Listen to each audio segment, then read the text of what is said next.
The wreckage of Armenian artillery strewn across the barren mountainscapes where Armenia and Azerbaijan edge closer to all-out war.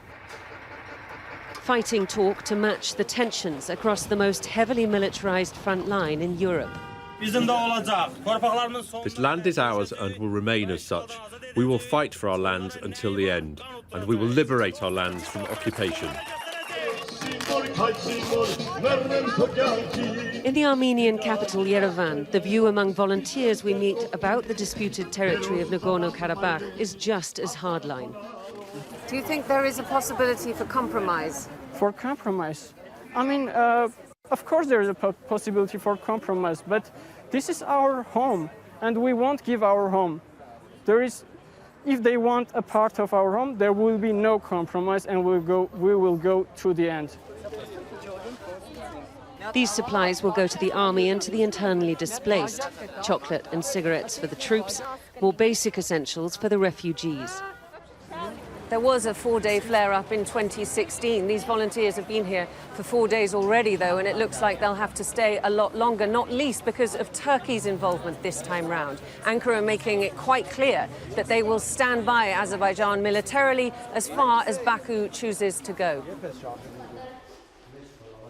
We meet a family fled to Yerevan from the town of Shushi in Nagorno-Karabakh. The children thrilled with the bicycle that kind-hearted neighbours have given them. Elvira Hakobyan fled her home before, in the war in the early 1990s. She hopes she'll be back soon.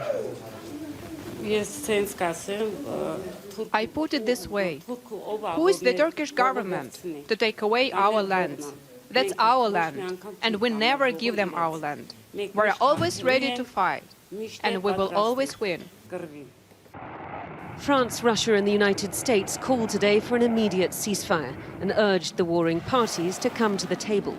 They also raised their concerns over reports of Syrian mercenaries brought in by Turkey to support Azerbaijan. Given that the three Minsk countries, USA, Russia and France, have neglected this problem for nearly 30 years, it is unacceptable that they are now involved in a search for a ceasefire in the face of these negative developments that came to surface in recent days. In the town of Martuni, 2 journalists working for the French newspaper Le Monde were badly wounded in an Azerbaijani strike. One of them is in critical condition.